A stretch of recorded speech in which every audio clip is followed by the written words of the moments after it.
if you really think about it, right? Excuse me. Why does a person use drugs in the first place? People always come into my office and say, I don't understand why Johnny is using drugs. I don't understand why Sarah keeps doing this shit. Well, man, I mean, it's pretty easy. It comes down to one of three reasons or some cocktail of the three. One, everyone wants to feel better. So drugs offer a form of a quick fix, pleasurable response. Two is it could alleviate pain, whether psychologically or physical. And three is that it could enhance performance, all in the short term. It's all the short-term the instant gratification, despite the long-term pain, right? So I've noticed that this happens a lot amongst my clientele, is that there's always some reason why they're going into these kind of things. And once I start introducing supplements, their desire to want to use that thing before that used to give them instant joy but long-term pain, it alleviates. It's diminished.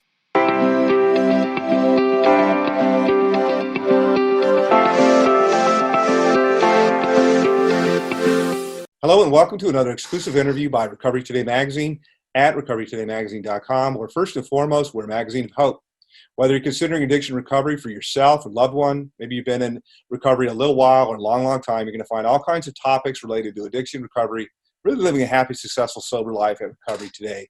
My name is Rob Hanley. I'm the editor-in-chief of Recovery Today, and as usual, I am joined by another really, really cool and interesting guest. Actually, he's cool and interesting for a number of different reasons.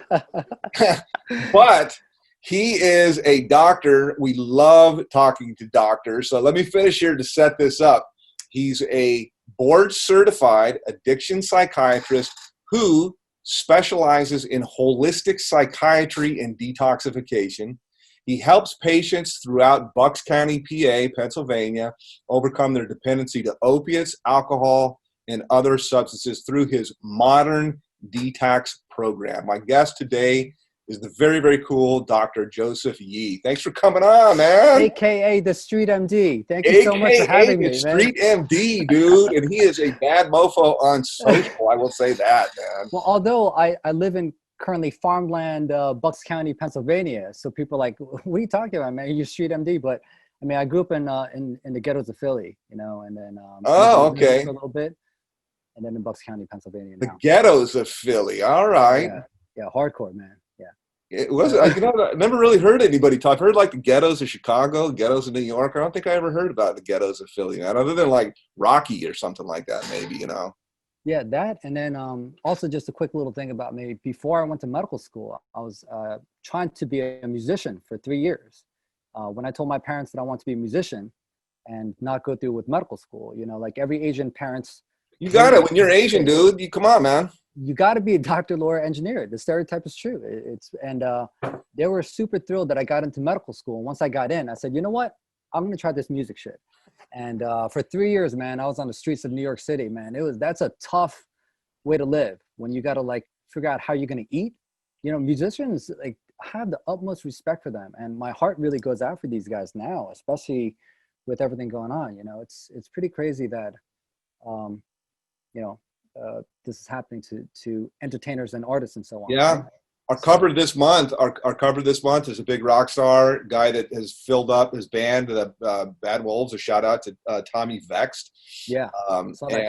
Actually, we're both friends with him on social. Love that guy, but he's fills up stadiums at 100,000 people, and he goes, yeah, there's no touring until summertime of 2021. But he's making albums and stuff like that. But if you're trying to get it going, I don't know, man. That's tough. That's tough right now, man. That's tough. Exactly. That's really, really tough. So I got to ask the first question, the elephant in the room, and I've got so many different things about you that are so cool, man. But like, the first thing, bro, is what is holistic psychiatry, and what is that, and how is that related to addiction medicine? Because I've never heard of holistic. Like, tell me a little bit about like what that is. Yeah, just like the way it sounds, I'm looking at the person as a whole, right? So a lot of mainstream psychiatry is looking at it as like, okay, you're depressed, here's a medication that could mask that symptom. If you're anxious, here's a medication that could mask that symptom. And I believe that when people have anxiety or, depression or so on, these kind of symptoms, it's ultimately a sign from the body. Your body's trying to communicate with you, right? Mm-hmm. So your body doesn't really know how to speak English, Chinese, Japanese, Yep. Spanish, whatever. So the only way it could really communicate to us, if you think about it, Rob, is through symptoms and feelings. So if you're feeling depressed and tired and lacking motivation, I'm looking at it like, okay, well, what's going on in the family? Are you sleeping okay? Are you eating okay? Because we, of course, know that, we are made up of not what we eat, but what we ate. So if you've been eating like dog shit for the past 10 years and you're wondering why you feel so shitty, it's not, I don't believe that it's because you have a Prozac deficiency. I believe that you got to make some lifestyle changes, Yeah. So my core beliefs in terms of the 4 pillars of mental wellness is you got to sleep right, you got to eat right, and if you don't have time to eat right, you got to at least take in some extracted nutrients, aka supplements. You got to connect with the right people, and we got to figure out a way to exercise the mind and body. So if people are doing those 4 things, Is there an order to that? You listed sleep off. I'm just curious. Is sleep number one? I would say sleep is by far the most important, mental wellness tip that I could give someone, because you could be eating right, exercising, have the greatest friends, but if you're sleeping 2.5 hours a night, I'm sorry, all the other shit goes out the window. I don't do that, man. I sleep at like 4 or 5 hours. It seems like I sleep about 5 hours a night. Mm-hmm. But then like I'm dozing off in the afternoon, and it's of course like, duh, well, you probably haven't got enough sleep. But like, I don't know, man. I'll go to sleep, and then I just wake up at like 5 a.m. And then in the afternoon, I'm kind of dragging usually. So I don't know. Not to diagnose me, but Has that been the case? What kind of insurance you got? Wait, so has that always been the case for you, Rob, or was it more recently over the past 4 months or so? I think in terms of my little diagnosis, and people have kind of heard me in different interviews, is like I've struggled for a long time with like fears and anxiety and depression and shit like that. It's more this, and my outlet to kind of go a little bit into where we are today is my outlet has been the gym. So release of endorphins in my brain, and sweating and stuff like that, and everything that comes through, just even afterwards, kind of the little muscle soreness and feeling good. And then also maybe the biofeedback loop. So I've kind of been, not poor me, because you can work out at home and stuff like that, but I was used to my routine, man. So, yeah. Well, first off, I need to give you an applause there. Congratulations. You're a fucking human being. You're basically telling me that you experience anxiety, sometimes moments of depression, you can't sleep very well. Congratulations. Welcome to the human race. You know? And what I'm frustrated with the mainstream narrative, not only for the whole Sharona situation, but with I love that, by psychiatry. I refuse to say the C word. I mean, it's very offensive. Yeah. Yeah. But with the mainstream narrative on mental health, it's always like, if you're not comfortable, apparently something's wrong with you. And I'm on a mission to try to erase that stigma. I believe it's absolutely normal to feel uncomfortable. You're supposed to. You're a human being. You're supposed to have ups and downs. And if you're not feeling very good, then there are certain things that you could do that necessarily doesn't have to require medication to get to the next level. So. And what do you do with people that are like opiate guys or stuff like that? Do you, one of the first thing I'm getting right now, and not knowing, we've talked before, and like I said, we're going to be friends, man. I really like you. Absolutely. And, but I kind of get a lot of a vibe, and particularly obviously from the holistic, is that you're somebody that either doesn't prescribe medication that much, or do you pretty much, you don't do Suboxone or anything like that at all for opiate people, or do you, or? I do actually.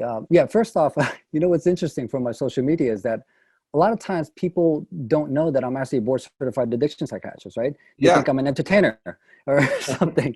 So I got to start coming up with more posts. Your stuff is really good, dude. Thank you. Appreciate you. But thank you so much for your support, man. Really, it means so much to me. But no, I got to start posting more on benzodiazepine addictions, opioid addictions, just general mental health kind of stuff. And then I'll post some, skits here and there. I gotta start doing more of that. But I'm sorry, what was the question? I was asking a little bit, I was kind of saying, you already kind of answered it, was like, are you averse to medications, or do you use medications as part of your protocol because of the word holistic and holistic psychiatry? Yes. So I do have a license to prescribe medication. And a lot of times when you do a detox, Rob, as much as I like to say that to ease up the withdrawal symptoms, right? Because ultimately the biggest fear in someone going through a detox is the pain of the withdrawal. Yeah. And that anticipation of like, oh my God, if I go through this, I know like my stomach's going to hurt. I'm going to start vomiting. I'm not going to be able to sleep. I'm going to have the restless legs and the chills and the creepy crawlies. And that fear and then the actual, intense detox symptoms, the withdrawal symptoms, that's what prevents people from moving through. So as much as like to say, hey, eat blueberries, nuts, and seeds, unfortunately, nutrients and supplements aren't going to tone down those symptoms. Prescription medications, comfort medications, I call them, they can drastically reduce those symptoms and help them overcome the harshest moments. And then once they go through the peak, then the rest is doable. And then they start believing in themselves more, and then they can move forward with the detox. So one of the differences might be in terms of what you do with your patients is, yes, like if it's opiates or something like that, you are using Suboxone and things like that, a medical detox to make it, because it's pretty freaking horrific. Our cover this month, by the way, actually detoxed from heroin cold turkey, which that's badass, ridiculous. Yeah, and amazing guy. And a big shout out, by the way, for Emilio Rivera as our cover in this issue. And but so you're prescribing stuff because it's so horrific, but at the same time, are you recommending or telling them that they should get supplements of some kind too, or what's the difference kind of in the holistic side of the detox? Absolutely. So if someone is, let's just say, use heroin, for example, right? So if they are, using 10 bags a day or so on, what I would have to do is give them some sort of comfort medications so they could, handle some of the intensity of the withdrawal symptoms, right? And after about a few days of being on the comfort meds, some people can just move forward with that. But more often than not, I find that people have a really hard time staying clean. Like psychologically, it's just really hard to let go of that when they've been used to that pattern for such a long time. So then in those cases, maybe I could add a very low dose of a Suboxone or a Subutex. I actually prefer the actual Subutex, buprenorphine, than Suboxone, because something in that Suboxone film strip, I don't know what's in that stuff. They say it's buprenorphine and naloxone, but whatever chemical that is that's in the actual film, my clinical experience, and they don't talk about this in the literature, but my clinical experience is that that chemical is hard to get off of also. So people have a harder time, from my clinical experience, and you could Google my ass. I mean, I've done plenty of detoxes, and I have plenty of people testifying that I've done a great job for them.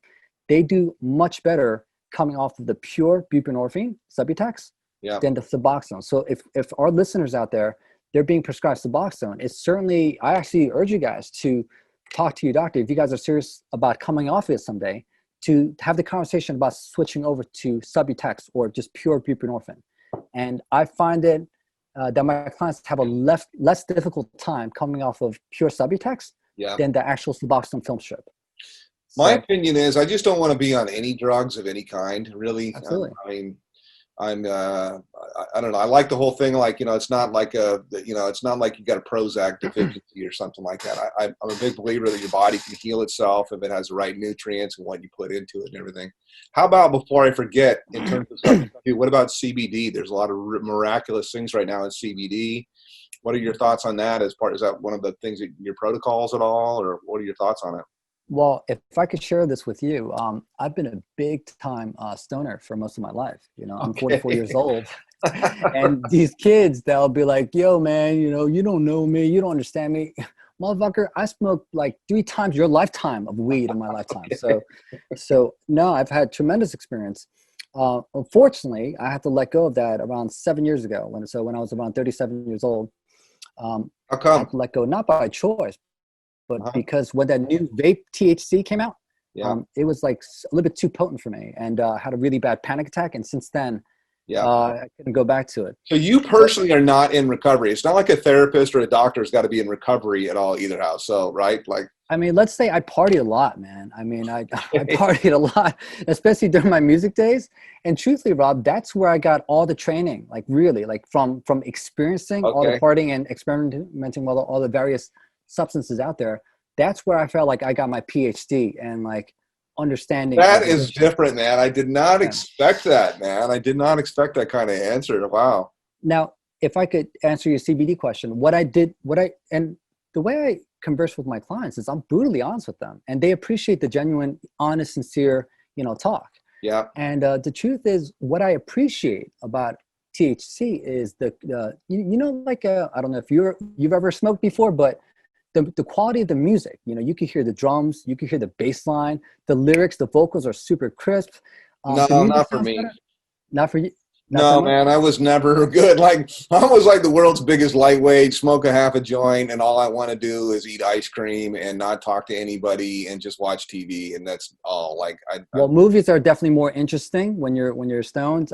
Food tastes better, so I appreciate that. But what I didn't appreciate about THC is it made me lazy as fuck. Now, some people might we could agree to disagree on that, but it definitely made me very lazy. I mean, you're talking to an audience that's very sobriety, very. I mean, this is a sobriety magazine, and I would say most everybody probably shares the opinion of. I'm surprised. Again, that's kind of why I underline, like, you're an actual board certified doctor, a psychiatrist, but it's not necessarily that we're talking to somebody that's in recovery themselves. So, you know, hey man, my wife drinks. She doesn't have any problem whatsoever.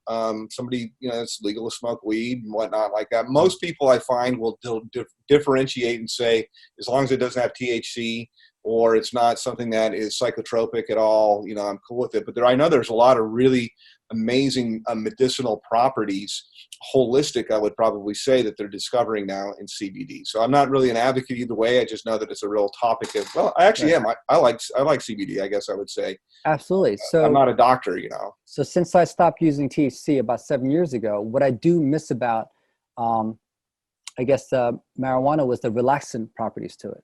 Although, ironically enough, it gave me a bad panic attack. But up until then, I liked the relaxing aspect of it. And you know what? What's awesome now is that I get to find that in CBD. So I'm super grateful of discovering CBD. I happen to prefer CBD isolates than the full spectrum, because the full spectrum, the other endocannabinoids that are in there, the CBG, the CBN that's mixed in with that, for some reason, it doesn't resonate well with me. And other people have endorsed to me too that it tends to give them a little bit of anxiety and so on. So I like using pure CBD isolates. Okay. And so that's something that I take pretty regularly. And I find it to be very calming and relaxing. So I'm a big CBD proponent. Very interesting. I didn't expect. I knew that you would know about it, but I didn't expect that kind of depth and breadth of information on it. Let me change gears a little bit because I got so many different things I want to hit up with. Ask you, man. Sure. So we have a mutual friend, somebody that was our cover a couple of years ago. New York Times, multiple best-selling author. You know, world's greatest. I'll say like world's greatest skateboarder at one time. Professional skateboarder. You know, one of the Jackass crew and things like that. And the guy that nobody thought could ever get clean at all, Brandon Novak. We had him in studio. He gave up his interview, like blew everybody's mind away. And I know that you're friends with him. So how did you hook up with Brandon, and like, where's that today? I see him in a lot of your videos on social media. So where'd that come from? Yeah. So, man, I think I met Brandon about, I would say probably about 5 years ago, 6 years ago. And at the time I was a consultant at this rehab called Today Incorporated. And one night, late night, when I was coming home from my other job at the time, I get a call from this rehab facility. And they're like, look, we have an emergency. We have a celebrity in rehab and we need your help. We need someone to come in and just make sure he's okay. So I said, okay. So I got there and I see this dude, and, you know, he's dressed the crazy way he was at the time. I mean, I think he looks amazing now, but at the time, you know, he's skinnier than me now. Yeah, he's a full-blown heroin addict. He's the guy that, like, according to him, he's a guy that nobody ever thought could get clean. That guy. Yeah, but see, what's interesting, so I met this guy, and you know, we actually sat at the cafeteria there at the rehab, and so I said, look, man, I'm not sure who you are. I think I remember you from Jackass, but very nice to meet you. And he was really cool. And I said, what can I do for you? And he's like, well, I'm currently withdrawn from fucking every chemical and alcohol imaginable. Yeah. And I said, okay, so you got all these symptoms. So what I could do for you is I could prescribe you these comfort medications so that you could relax and sleep and your legs won't be so fucking restless and you could chill the fuck out. And what earned my respect with Brandon Novak is he said, no, I'm not interested in taking these comfort medications. I said, really? You're like in active withdrawal right now. These the medical director's asking me to come in here for a special visit for your ass, and you don't want anything. He said, I don't, at this point in my life, I don't deserve comfort meds. I just want to Wow. deal with this. And like when Wow. I heard that, I was like, all right, this motherfucker is badass. And he's earned my respect. And then I saw him a couple times, just said what's up, and he didn't need anything from me other than just a conversation, right? Fast forward a few years later, he's hanging out with a therapist that I'm, connected with. And then, I don't know, we just kind of like, hey, we should grab lunch sometime. Good to see you again. And then we just kind of took off from there. And then he's really helped grow my social media account, like give me a lot of like advice on how to do things, how to handle yourself properly. And so I'm truly grateful, for that relationship. And he's helped me out with a lot of things and I think the experience has been mutual because I've kind of helped him with certain supplement recommendations. And from what he's told me, what I recommended to him has helped improve his cognition. Because in the beginning of when he started going out and speaking, one of the things that I advised him on was like, hey, man, I'm not sure if you noticed, but your thought process is kind of like all over the place. And what I'll recommend for your ass is take some magnesium and take some omega-3 fatty acids. And this is the brand that I would recommend for you. He's taking it, and I think he's pretty sharp, man. I think he killed it on your interview, right? So yeah, he killed it, man. He blew everybody's mind away, man. Blew everybody's mind away. Absolutely. Yeah, he really, really did. And he wasn't. I'm used to talking to people. I'm all over the place, kind of a lot. And I think that it runs very as a co-occurring. I think that ADD type of stuff runs very, and it's funny, I'll ask people, you ADD, and they're like, what do you think, man? Of course. Yeah. But for your audience, a lot of people who are in recovery, right? Yep. What I'm asking people to think about is this. If someone's using like, I don't know, let's just say cocaine, for example, or crack cocaine, right? I mean, crack cocaine or cocaine, doesn't have a single molecule of dopamine in there. But we all know that when people smoke crack or snort cocaine or whatever, you get this dopamine rush. Yeah. I asked your audience to consider, where does dopamine come from? Yeah. It comes from the foods that we eat. And I don't know about, the people that you're connected with, but at least my clientele. And I thought you were going to say it comes from our brain, but obviously it's from our brain, ultimately from the foods that we eat. The nutrients that we consume. And that's the thing that a lot of times, like people say, I stopped the drug. I'm done with the detox now. I went through rehab. Okay. But a lot of times people feel this like dysphoric depression. They're not as motivated and so on because their dopamine system's all jacked up now. If you're constantly overstimulating your dopamine receptors with these artificial chemicals, what happens is your body decides to down-regulate the production of dopamine. It's like, okay, well, there's just too much of this shit going on. We don't need to produce as much. And so there's a down-regulation in not only the dopamine production, but the receptor activity as well. And that's something that we don't talk about enough. Is this like the receptors start blowing it off a little bit? Is that they're like, yeah. So if you could imagine like the dopamine molecule activating a dopamine receptor, right? Yeah. Overstimulation of dopamine receptors can damage the receptors. Yeah. And then so the brain starts down producing the receptors, one. And also if there's too much forcing of dopamine release, then the brain's saying, okay, something's not right here. And it's not really producing it as efficiently. So what I do is I recommend for anyone who's in recovery to take L-tyrosine. L-tyrosine is an amino acid that's a precursor to dopamine. Okay. So this is like basically, I was thinking like, well, what foods can you eat that give you more dopamine? And it's this L-tyrosine. Yes, L-tyrosine. Well, so that's exactly the thing. Like tryptophan. So have you ever heard of something called tryptophan? Yeah, it's found in turkey. Thanksgiving turkeys. It's why you fall asleep on a couch after. Yeah. You're 100% correct. So tryptophan is an amino acid that's not only found in turkey, but it's found in like nuts and seeds, pumpkin seeds. And tryptophan ultimately gets converted to serotonin in your body. Okay. Serotonin makes you go to sleep, right? Well, serotonin at nighttime gets converted to melatonin. Oh, melatonin. That's what it is. And then that's what helps you go to sleep. But serotonin is a neurotransmitter that's responsible for the feeling of positivity and love, right? So when you're feeling positive and loving, you're not anxious. So that's what a medication like Prozac will do. It will slow down the breakdown of serotonin, but it does not have a single molecule of serotonin in Prozac, So, after practicing for a while, I had this idea like, wait a second. So we have these prescription medications, which in some cases I think they're very helpful, right? But they're not really addressing the actual neurotransmitter that is trying to influence here. So I've been on this mission to try to help bring awareness to nutrition and supplements. If you're not going to be able to eat healthy because of whatever your time demands or your work schedule or whatever, or you're just not interested in preparing foods, at the very least, take certain nutrients, supplements that could help enhance serotonin and dopamine production. But to your point before, something like tryptophan, right? You got to eat like 2 bags of pumpkin seeds, which a lot of people aren't willing to do, to get like 100 milligrams of 5-HTP, which is like a form of like a tryptophan, So that's the issue. A lot of times the people's neurotransmitter systems are a little bit messed up.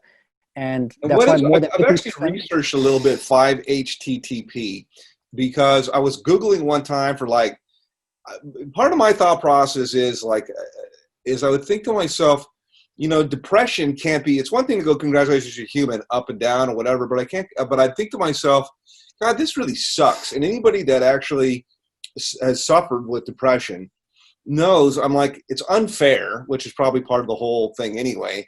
I'm like, why is it that I'm like, my natural state would be depressed? Like, I got to work my ass off just to feel not bad, right? So then I started thinking to myself, like, I wonder if there's some vitamins or some nutrients I can take that would, if I have this, if my brain automatically is this way, maybe there's something I can take, not drugs, right? Like vitamins or whatever, that I'm just naturally happy, positive. And that was where I never did take 5-HTP. What is that? 5-HTP, well, so tryptophan, once you consume tryptophan, it converts to 5-HTP in the body, and then 5-HTP converts to serotonin. And so it's like this, so the nutrients eventually turn into serotonin, but you also need the assistance of magnesium and a B complex. Those are called cofactors, which could help facilitate the process. So when I start recommending to my clients to take 15 different supplements, they start getting annoyed. So that's why, I could plug this later, but I created. Oh man, plug it down. You actually I want to talk about it. You actually created a supplement. So bring it. Well, this was created out of a need, really, because what I noticed is that when people, not only for people in the recovery community, but people with just like general like behavioral health conditions, when they take supplements or nutrients that could help enhance serotonin, dopamine, endorphin levels, I just noticed that they feel just emotionally more stable. And if you really think about it, right? Excuse me. Why does a person use drugs in the first place? People always come into my office and say, I don't understand why Johnny is using drugs. I don't understand why Sarah keeps doing this shit. Well, man, I mean, it's pretty easy. It comes down to 1 or 3 reasons, or some cocktail of the 3. 1, everyone wants to feel better. So drugs offer a form of a quick fix, pleasurable response. 2 is it could alleviate pain, whether psychologically or physical. And 3 is that it could enhance performance, all in the short term. It's all the short-term the instant gratification, despite the long-term pain, right? So I've noticed that this happens a lot amongst my clientele, is that there's always some reason why they're going into these kind of things. And once I start introducing supplements, their desire to want to use that thing before that used to give them instant joy but long-term pain, it alleviates. It's diminished. And so once I started getting those kind of results, I started adding other supplements and offering different samples. So you got a whole line. I mean, I don't want to make an infomercial. We are going to put this actually in the feature so people can ask us it, because I think it's cool. Is there a whole line, or what is there that you have? It's the first product we have is called Modern Detox. The company name is Beyond Recovery. Thank you so much for the opportunity of a plug. I always found it to be it's the real man. It's the real deal. So So Beyond Recovery is the line, beyondrecovery.com. And our first line is Modern Detox. So this is 15 different ingredients. About half of them are designed to help cleanse your body, because it's not enough to just consume nutrients. If you're eating 12 donuts 3 times a day, Rob, and then you think that you eat a little kale salad in the evening time is going to change your life, that's not the case. You got too much bullshit in your system. So we got to cleanse first, and then add the nutrients on top of it, so that the nutrients could even go in and have real estate to even do what it needs to do. Right? So half the formula is about cleansing, the other half is revitalizing, helping improve neurotransmitter synthesis, specifically serotonin, dopamine, and endorphins. This is something that I've had a lot of beef with the mainstream way of doing medicine. They don't talk enough about nutrients and nutrition and other lifestyle changes too, to help overcome, addictions, recovery, mental health issues. So you actually lead me into one of my questions that I had, which is kind of down the road a little bit, because I do want to talk a little bit about, like you said, the Sharona, man, the C19. And first of all, I think that's funny, and you're all over all your ridiculously large social, which I want to talk to you about. How do you do the stuff that you do on social is really hilarious. It's like a production company, but it's a one-man show, bro. Well, with my daughter. Man, good stuff, man. And your little girl is hilarious too. But one of the things about this that I find is, so first of all, so everybody knows, like we had in the current issue that we're in now, not the one that you'll be in, but the I guess I'll say the past issue if you're watching this, is two of my friends in the magazine are regular contributors, Jennifer Jimenez, Tim Ryan. They got it really, really, really bad. And bad. Like it was like probably any worse, they would have been in the hospital, which is kind of weird because they're young. I can't diagnose them, but like when they're younger, like early 40s, which is pretty uncommon because I understand the average age is like 78 of people to die from COVID. But like, they're like, I got to tell you, this is real. Like, this is what happened to us. Like, I know that it's real. I really, really know overall that it's real. And so my question coming back to the nutrition is that it seems to me that everybody's waiting for a vaccine. Now, look, I'm not anti-vaccine. I'm just kind of I want to like put something that's safe in my body. I always find it crazy. This is my opinion. Everybody just do it with your opinion. I always find it interesting. Like, everybody's waiting until like we're going to have this vaccine. How long has it even been tested is my thing. Like, have they tested it on people for how long? But why is there no, or even as the president says, there's therapeutics. I think that's what he calls it. There's effective therapeutics. I think that there is. Actually, I hooked them up with Dr. Sarasky, somebody else I want to introduce you to. That's a really cool guy. Oh yeah, we connected actually. Yeah. Oh, cool, man. So he does telemedicine. That's one of my questions for you too. Are you doing telemedicine? And he's an MD. He prescribed them some, I think he prescribed them some, what do you call it? Like prednisone. What is that? It's a steroid. Steroid. And within like the next day, they were way better. And it had been like after 3 weeks. Really? My question though is, why is there no talk of nutrition? Like I have heard, it was on Joe Rogan, like you should be taking vitamin D. Like almost nobody dies of the Rona with vitamin. Almost everybody that does is vitamin D deficient. Again, I'm not a nutritionist, not a doctor. Just tell you what I heard on Joe Rogan from somebody else. So what did I do? I bought some vitamin D off of Amazon for $5. I bought some magnesium. I don't even know what magnesium was, but they said you gotta have magnesium. Does blah blah blah. So I take magnesium. I take zinc. I take vitamin D. I take a couple of 2,000 milligrams of vitamin C. Every day, and some other shit that somebody messaged me about trying to prevent corona, trying to prevent this. But whether or not that's really a recipe, I just wonder, like, why is there no talk about boosting your immune system, man? Why is that? Hey, man, I completely echo your sentiment. So here's the thing. I always question, the people's intentions, and I observe behavior patterns. I'm a psychiatrist, right? So, if this thing is really as bad as they're saying it is, I don't know, call me crazy, but it only makes sense to me that the media comes out and they say, look, we're at an invisible war right now. There are a lot of people that are suffering out there. And what we need to do collectively as a nation is to be safe, but we also need to jack up our immune systems so that in the event that we get infected by this shit, that we fucking kill this. Because I don't think people understand that the deadliest species on the planet are human beings. We have killed a lot more viruses than the other way around. And so we can't, that's interesting to know, because your immune system, that's a fucking fact. There's jillions of viruses, right? We just kill them left and right, right? Yes. Yeah. And I'm just saying, the last time I checked, there are 13 million people who've recovered from this, and about 750,000 who, died from this. And God bless their souls. And we're not even sure if that number is fully accurate, but we do know that 13 million people recovered from this, meaning they killed a shit ton of viruses overcoming this, right? And they survived. One human killing a shit ton of viruses.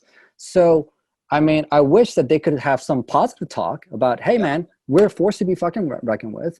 And here are some immune boosting foods and supplements that the whole nation and globally we need to get on, so that in the event that somehow we get this, although we're going to, you know, be safe and be smart about this, that we optimize our chances of winning this battle, right? That would make sense to me, but I'm not, you know, Mr. CIANN over here, and you know, I don't have political power here. So, but if I had the power to run a news channel, I mean, that's the kind of shit that I'd be talking about. And my social media, it would make sense. Like, it seems to me that it would make sense that, like, I have heard, for example, that it dies like almost immediately in the sunshine. It just seems crazy to me that you would not have people allowed on the beaches.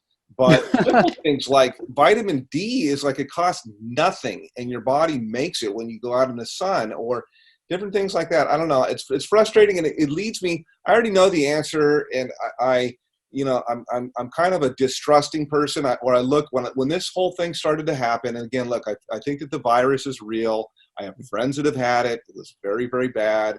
I would say to myself, I really don't want to have it. And, or maybe I did have it. Some people had it and they didn't even know. There was a week that I didn't feel very good. Right. And I'm usually really, really good. I was like, I feel like shit. And then it was, and you might have had it. Maybe. You might have had it. Who knows? But I don't downplay it. I'm not like, oh, it's not real. I get it. I understand it. I'm not going to, French kiss anybody other than my wife or something like that, And so, and I get, trying to be cautious about stuff is my whole point. But I don't understand. I do understand. I was going to say, why is there no talk about natural kind of stuff? It's because and now I will segment it to the same people that brought us the opiate crisis, right? Big Pharma.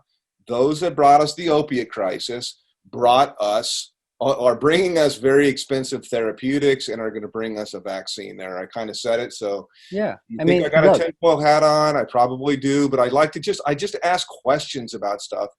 And I don't know. I just want the best for everybody, man. Well, listen, I don't know if this is completely financially motivated. There are plenty of people who do say that vaccines have been very helpful. And then there's other, group of people that says it's bad, right? So I think you and I are kind of like in the same wavelength, where it should be about people's the freedom to choose if they want to get that or not. If these anti-vaxxers, they don't want it, I believe that it's their rights. And if there are other people who really feel like this is the only thing that's going to save them, then you guys do whatever you need to do. So I'm about pro-choice at this point, but yeah, I am too. I don't know if somebody wants to do that. That's great.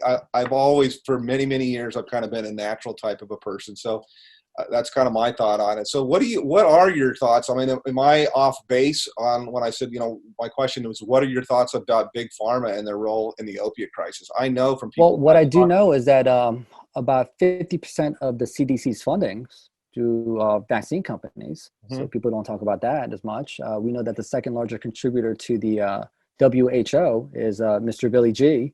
So, Homeboy happens to own a bunch of vaccine companies along with patents to certain coronaviruses. So do the Purebright Institute. Doesn't that sound like so whack job too, man? That the fact that you say, Bill Gates actually, first of all, it's kind of odd that the guy starts Microsoft and then now he's the main person, like, of the, number one most influential person for vaccines in the whole world. I find that to be like, what kind of training, man?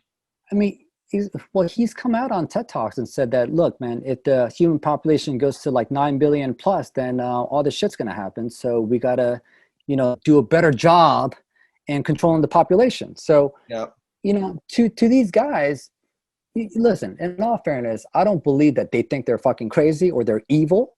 I do think that they believe that they're morally justified in saying, hey, we got to figure out a way to do this to control the population. I mean, listen, that's what he said. He wants to. Yeah, he's actually. Like I said, when we're talking, like, I want to talk about holistic psychiatry. I want to talk about recovery. I want to talk about the opiate crisis and helping people. However, like, all of this stuff is connected. So this is kind of a little bit of my disclaimer of kind of like some of the rant and stuff like that I think or that I feel or that I'm asking questions about stuff about what's going on, like the lockdowns and some of the things that I discovered. And I'm like, yeah, that's really interesting. The first thing I always do is I look to see who's making the money and like, where's the money coming from? Who's benefiting? Who's Yeah, benefiting, I right? don't trust Big Pharma because, we've interviewed Congressman Patrick Kennedy, Mm. who wrote the mental health parity bill, and he pretty much straight up said like this: the opioid crisis was literally caused by Big Pharma, and then Big Pharma influencing regulators and legislators to pass legislation to allow it just to prescribe it. Plus, they told everybody it's not addictive. Like, Vicodin's not addictive. You can take it for years. So it's pretty crazy, man. Well, what are your thoughts on And the lockdown, man, and what's going on with people's health right now and their mental health? What are you seeing with that? right. So the biggest thing that I'm seeing, and also to some extent I'm experiencing myself, is that I mentioned in the beginning of the show that the 4 pillars of mental wellness is sleeping right, eating right, exercising the mind and body, and connecting with the right people, right? And unfortunately, not only mine, but a lot of other people's ability to connect with people, and not only just talking on the phone, but there's something magical about the human vibrations, right? The human connection, Totally. the actual physical touch. Yeah. We've seen in studies where when babies don't get enough touch, human touch from the mother, psychologically they grow up impaired. So the human touch is super powerful, super important. And people nowadays, remember we used to just like give that handshake and the shoulder hug, like those kind of things. What happened? I don't remember the last time I did that with anyone outside my daughter. That's gone. And to be real, that may not return. Man. And that's like, fucked the whole up, man. thing about Because that's love. It's sad because you meet somebody and you put your hand out. It happens to everybody. You put your hand out. They go, "Come here. I'm a hugger." Yeah, right. I'm a hugger. Is I'm a hugger really going to work right now? Or are you going to be like, I'm a hugger? It's like, no, I'm sorry. Like social distance and all that kind of stuff. Exactly. Well, So step 10 feet away from me. I can't even pass you. Yeah. So our buddy Brandon Novak, I mean, his famous quote is always, "The opposite of addiction is connection." Right? I love that, man. Yeah, and that's true. Yeah. So there's no surprise that when we're mandated to practice social distancing, and now in California, in Los Angeles, I believe, the mayor announced that if you have a gathering or a party, we're going to shut off your fucking water and your electricity. Now, no church, right? No church either, right? Yeah, but sure, I'm sure you could riot and destroy a church, but don't go and practice religion. So, I mean, we could go on and on about all. Yeah, they got people going into Walmart now because you can go into Walmart and shop, but you can't go to church. So they got people that got these what do they call it? Like spring up type of things. Everybody goes to Walmart and they started singing and whatnot. Like, oh, really? Yeah, because they're like at Walmart. So like it's cool that they're at Walmart. Can't be in church. So they actually go and kind of like hold church and they start singing in Walmart and whatnot, like that type of thing. So I don't know. I know for sure we interviewed Johann Hari, who's a huge TED Talk guy, depression, and he wrote, he's an investigative reporter, traveled the world about addiction, and that was exactly, he talked about Rat Park, which I'm sure you know Rat Park, and it's connection and purpose. I hadn't thought about that, man. I just know I am going, it's hard, man. Like I want to, go do stuff, man. I want to watch a college football game, man. Exactly. Or I couldn't agree with you more. And let's not forget about the meetings, the 12 steps, right? The AA meetings, the NA meetings. I mean, I know people are starting to get together again, but for the past 4 months, people were doing this shit through Zoom, and it's just different. Even when I was talking to Brandon Novak, man, he's just saying like even he acknowledged, man, it's just not the same. Like the energy is different. No shit, bro, because I'm doing this telepsychiatry stuff. And I could get the job done, but like I said before, the vibrations, the energy, there's something beyond just our body, and the spiritual connection between two human beings when they're sitting right in front of you versus through here, through Zoom. It's just not the same. It's not the same, man. So let me stay on the whole thing about actually connecting through the computer, though, and I want to switch over as I start to kind of bring it in for a landing here. Because now we've hit a little bit of the Rona, all this kind of shit, some conspiracy stuff. Nobody probably like Big Pharma. I think probably of our our subscribers and everything like that. But how did you actually grow where do you get the ideas for your social, dude? Like your little skits that you do with your daughter are like hilarious. We're gonna put some in the feature here. Like first of all, she's like a little midget or little person, and like, I mean, she's the things that she says. How do you do that, man? They're hilarious. So, yeah. How many It's people you interesting got on your because social, by the way, too, just to give everybody context? I think I have about the follower count or Yeah. my I have 160,000 right now. How much So on your TikTok? TikTok, a little over 500,000. Half a So million on TikTok. TikTok's a little crazy. It's We're like a yeah. psychiatrist. Like, you're not even like an actor or like a rock star, and you got a 500,000 followers. It's crazy, man. Yeah, All right. but all right. So this is what I would recommend. So about 3 years ago, I started working on my JoyMD account, right? JoyIMD at Insta. So I don't know if you know this, man, but I was trying to hit you up, but you were too big at the time. So I think it was you know, look, you're a very popular brand. You're an awesome guy. It's no surprising that tons of people hit you up, and I'm sure you're very busy. But I was definitely trying to connect with you, man. When I saw Recovery Today, man. no worries, no. I get it, and I was trying to connect with a lot of people, but you know, when you have 8 people following your account, no one really, you know, gives a shit.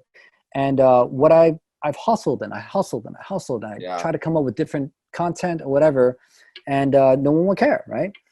And then finally, I had this like moment of revelation where, you know, there are a lot of other people who are posting about mental health, addictions, and so on, right? Yeah. So I got to give this credit to this guy, I Am Joel Brown. So if you guys are listening out there, my buddy, I Am Joel Brown, he's a brilliant business guy and a motivational coach, right?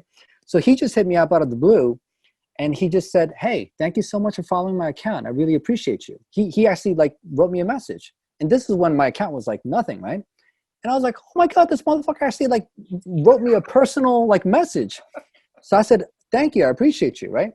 And what I noticed is that this guy was very engaging. Like he like just went out of his way to say thank you to anyone following the account. So what I decided to do after that moment was anyone who commented, anyone who messaged me, but you. But you got funny things too, dude. It's not like everything you see on social media is cool or like, it's not even likable. You know, most of the time, sometimes you give it like the, you know, like the, okay, I'll give you a like, you know, like whatever. But your stuff like is dope, dude. It's right. badass. So initially what gained some traction was me responding to people, right? So that was good. Yeah. And then later on, I Am Joel Brown taught me that it's a lot easier to be different than to be better.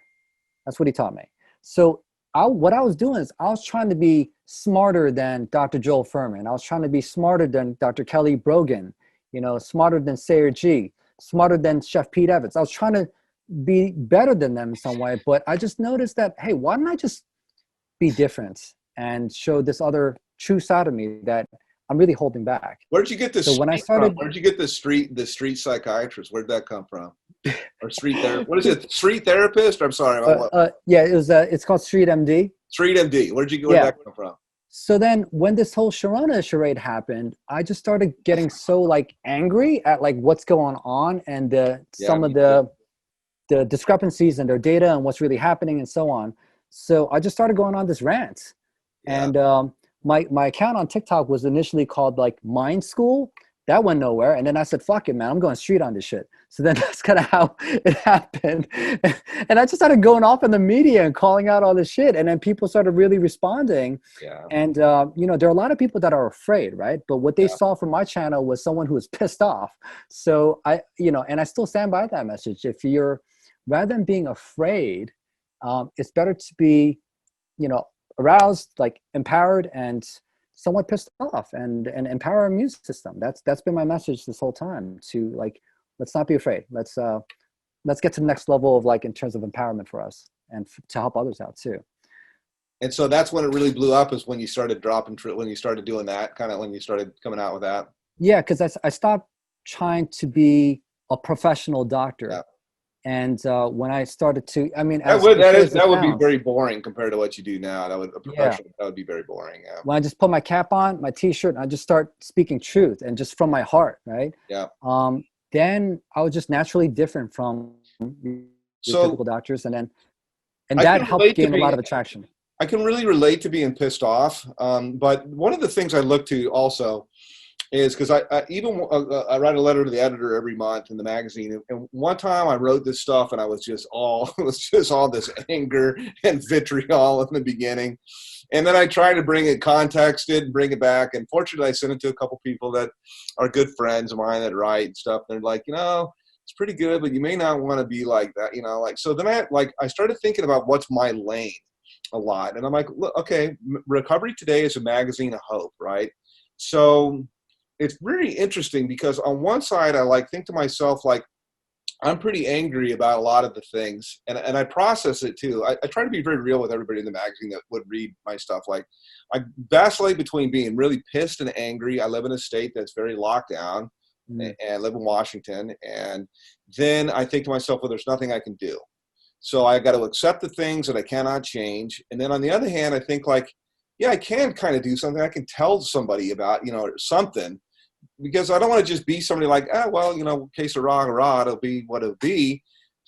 How did you process that, man? Why did you just decide to you got to practice, and here you're out there really pissed off about Corona and all the kind of lockdown. And I get it, because do we wear a mask? Do we not wear a mask? Is it on surfaces? Because I remember, is it on surfaces? Oh, it lives on surfaces for hours. Oh, no, it doesn't live on surfaces. Is it airborne? Oh, no, it's not airborne. Oh, yes, it is airborne.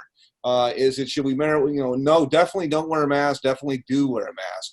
Does, this work? Does that work? What about this study? These doctors say this, that, and the other. And again, I kind of look at the money, and I'm like, who's benefiting? Why would this go on? That's kind of my thought. Why did you decide to be outspoken about that kind of stuff? You got to practice, man. You can't necessarily be good for business. Bro, not only do me and my partner, we own a group mental health practice, right? But I got the supplement line with Beyond Recovery, and I didn't tell you this, but I actually have a CBD line coming out in about 3 months. So I got three businesses on the line, okay? Yeah. And this shit isn't making me look good. I'll tell you that right now, especially in my immediate community. These people, they're very confused as to why I'm speaking out against this. Now, the thing that's sickening to me, Rob, is that there are a lot of people that know what's going on. They'll message me and they'll say, hey, man, I really support you and keep fighting the good fight. Yeah, motherfucker, but I could use your help, I'm trying to do my part. At least to go, yeah, that's right. At least to go, yeah, that's right. You're not crazy, right? Sure. I don't need validation from other people to say I'm crazy or not. I do think you can't be normal and achieve really cool things in life. So you gotta be a little crazy. But no, there are a lot of people that know what's going on, but they're afraid to speak on it because they're afraid of the shaming, the ridicule, and the shit that they might go through with their neighbors. But my take on it is, yeah, I am a psychiatrist, but I did go through medical school, so I know about virology, immunology, and microbiology. I hated those subjects, but I'm kind of glad that I studied that. But the way I see things going is that, Rob, look what happened the past 4 months, man. I feel like I live in a semi-communist society right now, man. The world has just gotten colder, especially in my area too. Yeah, it's just colder. That love isn't not fun, man. Fluorescent anymore. It's not fun, dude. It's not fun. Right, and the opposite of depression is fun. So if a lot of people aren't having fun, they're gonna feel more stressed and depressed and so on. So I feel like because so many things are changing all of a sudden now, I feel like people have somewhat accepted that this mask shit is a cool thing. So now they got these influencers, quote unquote, wearing these masks. They think they look good and shit. I think they look ridiculous, but that's my opinion on the matter. But anyhow, look, there's plenty of evidence to support that this mask is a complete crock of horse shit. Now, there are other people that said, no, motherfucker, I see data here that says the masks are good. Fine. But I just don't like this draconian measures of how now we're all required to wear masks just to wait in line for a restaurant, and then to be seated, I got to wear that mask. But when I sit down, I could take that shit off. Yeah. Does that make sense? So when I see these new laws being implemented, I don't know, every other week or so, I'm thinking, okay, then what the fuck is going to happen in another 4 months? And my whole thought is, when is this going to end now? We were it was 2 weeks for the flattening of the curve, 2 weeks to break, stay home, stay safe. And now it's been 6 months. And I asked my wife today, when is the next, what phase are we in? What's the plan? Is there any plan? It just seems to me right now, this just shit goes on. And when? it's like everybody's hanging on until like they got a vaccination or something like that. Like that's the big thing that's going to, maybe that's what the, I don't know. Truthfully, Rob, I don't think they even know what the fuck is going on. And so that's why these things keep changing, and the people's, trust in the higher power is diminishing by the day. How do There are a we lot keep of our people shit that are together in the questioning the meantime? government. So how do we keep our shit together in the meantime? Is there a balance between like what I do? I get mad about it. Sometimes I speak about it. I try to stay in my lane. There are things that I'm speaking about now within the magazine that I want to bring out. Like, I'm a big believer that kids should go back to school. My wife is a school teacher. She teaches second grade. I'm sorry. I had Dr. Sarasky on, and he's like, there's not one kid in the world that there's not a known case that a kid has transmitted to their teacher. Yeah. So let teachers decide whether they're going to stay home. Give an option, at least do online. If you're going to, maybe you got somebody at home that's compromised immune system, or but personally, I think it's safe. I think it's ridiculous. I think it's imperative for kids to go back to school. So we've talked a little bit about that. And then at the synergist, or along the side of that, had a gal named Kelly Gunter on that was sexually abused at home from the time that she was 7 years old until she was 14 years old by her two older brothers. So you're locking up the victims and the abusers at the same time. And the abuser's got nothing to do. Like, she was like, my only escape was school. So now there's no teacher to say, like, what are those marks, or why are you this, or noticing the demeanor. This is where all the abuse gets picked up. And then in this issue too, I want to talk a little bit. I've told you a little bit about, like, I've heard and read as I've done some research that there's a lot of like child abduction. So it causes trauma. So I'm going to have somebody on that's a survivor of that kind of thing. This is kind of my part a little bit to go like, hey, ask questions. I got friends that had this. It's bad. I think that there's things to treat. People will die. I don't want to downplay it, but damn, man, like my whole thing is like, I think we can't keep going on like this. That's my rant. And I'm kind of, and at the end, we're a magazine hope. So I want to like say, okay, I gotta deal with this. This is what I got to do. Absolutely. So as far as, oh man, there's so many things that you just said, but isn't it interesting how all these things are coming out now that people are questioning the mainstream narrative that we're being told? A lot of people are questioning, and then this child sex trafficking, the pedophiles, the Hollywood, the elites, the higher powers, it's all coming out. And that in conjunction with, are the people who we've elected to protect our rights, are they really doing a very honest job here? And a lot of that's coming out. Even the medical field too, big pharma, big health, there's a lot of conflicting data as far as what's real and what's not. So I think it's good that we are questioning the system, and right now what's going on in America, man, is, or globally, is it's like religion. Some people believe in certain things and other people believe in other things. And there's a lot of hate, right? There's a lot of division, a lot of hates. If you believe we that really this need is to good come and that's together, not, man. Like, we really need to come together.